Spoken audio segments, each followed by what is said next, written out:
ఓం నమ శివాయ శ్రీమాత్రే నమః. మిత్రులకి శ్రేభిలాషులకి అలాగే నన్ను ఇంతగా ఆదరిస్తున్న యూట్యూబ్ ప్రేక్షకులందరికీ కూడా పేరు పేరు ధన్యవాదాలు.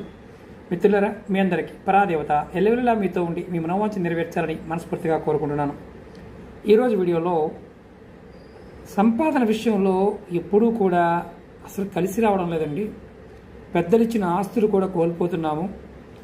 మాకు ఏం జరుగుతుందో అర్థం కావడం లేదు. చాలా పూజలు చేయించుకున్నాము, ఉంగరాలు పెట్టుకున్నాము, కానీ ఏది చేసినా కలిసి రావడం లేదు. ఏ మంత్రజపం చేసినా కలిసి రావడం లేదు. ఏది పెట్టుకున్నా కలిసి రావడం లేదు. ఏ పరిహారం కూడా మాకు కలిసి రావడం లేదు. మేము ఒక్కొక్కసారి ఎందుకు బతికి ఉన్నామో అని కూడా అనిపిస్తుంది. ఇలా అనుకునేవారు ఎవరైనా సరే ఈ చిన్న పరిహారం ప్రయత్నించేయండి. ఇది శుక్రవారం నాడు చేయాలి. మనం దానిమ్మకాయ దొరుకుతుంది.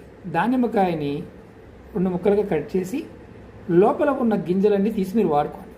ఆ డొప్ప ఏదైతే ఉంటుందో దానిని శుక్రవారం నాడు మీరు దగ్గరలో ఉన్న శివాలయానికి వెళ్ళి అది ముందు కడగండి. ఆ డొప్పని కడగండి, నీళ్ళతో కడిగి దానిలో ఆవు నెయ్యి వేసి ఎర్రటి ఒత్తులు మనకు మార్కెట్లో దొరుకుతాయి. లేదంటే ఎర్రటి ఒత్తి లేకపోతే తెల్లటి ఒత్తికి కుంకుమ రాసి ఎర్రటి ఒత్తి చేయండి. ఆవు నెయ్యి మాత్రమే వాడాలి.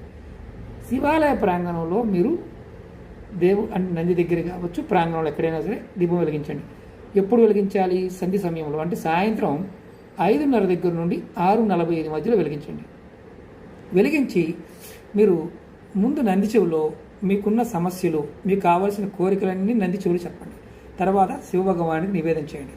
ఇలా శుక్రవారం చేస్తూ ఉంటే మీకు లక్ష్మీ అనుగ్రహం కలుగుతుంది, కుబేర అనుగ్రహం కలుగుతుంది. దానితో పాటు భూతగణాలు, భూత ప్రేత పిశాచ గణాలన్నీ కూడా మిమ్మల్ని ఇబ్బంది పెట్టడం మానేస్తాయి. యక్షిణులు అలాగే యోగినులు కూడా మీకు సహాయం చేయడం జరుగుతుంది. ఇది మీరు నమ్మికతో విశ్వాసంతో ఇలా శుక్రవారం సాయంత్రం ఆడవారైన మగవారు చేయవచ్చు. నియమం ఒకటే, ఆ రోజు మీరు ఎవరైతే శుక్రవారం నాడు నాన్ వెజ్ కానీ మద్యం కానీ సిగరెట్ లాంటి తాగే అలవాటు ఉంటే మానేయాలి కంపల్సరీగా. రెండవది, నెలసరి ఉన్నవారు పొరపాటున ప్రయత్నం చేయకండి. మీ ఇంట్లో నెలసరి ఉన్నారు, ఎవరికైనా నెలసరి వచ్చింది, కానీ మీ కుటుంబ సభ్యులు ఎవరైనా సరే స్నానం చేసి ఈ పరిహారం చేసుకోవచ్చు. ఇది దానిమ్మకాయ తొక్క మాత్రమే వాడుకోవాలి, డొప్పలాగా చేసి వాడుకోవాలి. ఇది ప్రయత్నం చేయండి, ఖచ్చితమైన ఫలితం కలుగుతుంది. తంత్రంలో ఇలాంటివి చాలా పరిహారాలు ఉన్నాయి.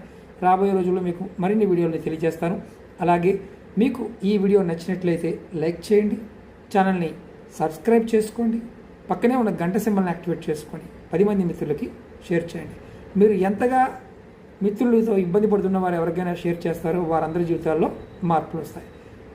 ఓం నమ శివాయ శ్రీమాత్రే నమః.